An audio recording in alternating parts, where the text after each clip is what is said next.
Hey everyone, welcome to episode 2 of For Worse. I am Gary C. Warren. And Sharon Wright.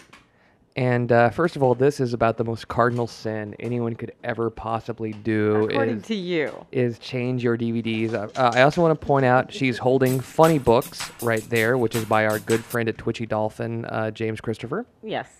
We gave lots of shout-outs to our friends in that particular scene. Horror? Including Naked Horror, which is a film by our good friend Carlo Rodriguez. And the Vern, Joe Reynolds. Vern was in there. Contact Eve, my friend Jeff. We wanted to kind of throw out little things to our indie filmmaker friends so they knew that we were thinking about them. I had a Ford Austin t-shirt, Save Ford, or the Ford Fund. He's a good friend of mine who was in a car accident. Ours, thank you. Of ours, who was in a car accident. And I was going to always wear his shirt, but the first time I put it on, it was too small for me. It made my belly really stick out.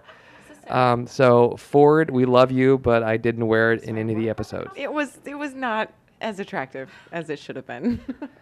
Some of the stuff that we did when we were coming up with ideas for the show, we would have one common, gag that one of us would do on the other, and then everything else would trickle down from it.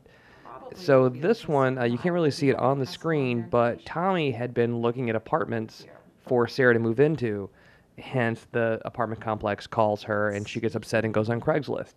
Yeah, that was tons of fun. Going through and figuring out what he was going to do, and seeking a bear is probably my favorite line in the whole series so far. And what's funny here is that Sharon, who says she's not good at improv, one of my favorite lines right here when she says, "That'll suit ya." Yeah, that's at the end. Because it's such like a strange, like countrified thing to say. It's almost like her saying, "That'll learn ya." I'm a country girl. What do you say? I mean, what do you expect? I don't know. Well, I mean, it's, how country can you get? We're sitting here drinking PBR while we do our commentary. That was all me. That wasn't Sharon. Sharon's a Miller Lite girl, but I belong to PBR and Tallgrass Beer. I will give my plug to Tallgrass, who are going to be sponsoring our next film. Shut up, your That'll suit ya. That'll suit ya. That's your line. That's my line. So this is the alley right behind our house. Hello? Our apartment's actually much cuter than the alley. What? I don't know.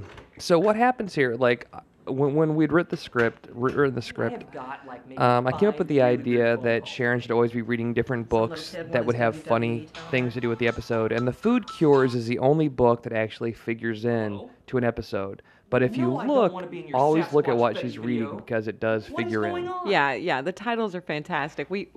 We don't base the book on the content. It's based on the title alone. There's one book that we didn't ever get to use, but I thought it was the funniest thing ever. It was called What to Do When a Loved One is Dying. Yeah, it was. I can never get sick again.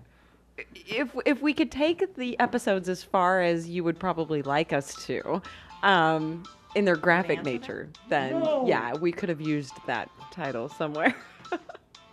I just think it would be funny for someone, to be reading a book about you whenever you're dead. Now, here, by the way, we mentioned Dustin, who why don't you tell who Dustin is? Dustin is one of my really good friends in Kansas City. I love you, Dustin. And we wanted to kind of give a shout out to him based on There are some crazy people kind out of there. the Same person must have given my what's name the word I'm looking for? The nature of the conversation. And the funny thing is we'd written this and shot it, and we'd mentioned on an interview that we would be giving shout-outs to our friends. And Dustin's like, you better mention me, and we already had, in the gay porn conversation. Yeah. Here comes my favorite moment that we've ever shot so far. I love that. Now, one thing that's funny here is I had done a sneeze noise, and then I was off camera and sprayed Sharon with water, and it never really came together the way that it had in my head until I added a sound effect of a person really sneezing, and then the sound of the water hitting her face is a sound effect of a person being stabbed with a sword in the gut. And I just took the end of that, the squish of their guts, and put that as water hitting her head and turned it down. And with the sound effects, it became fantastic. Yeah, it worked beautifully.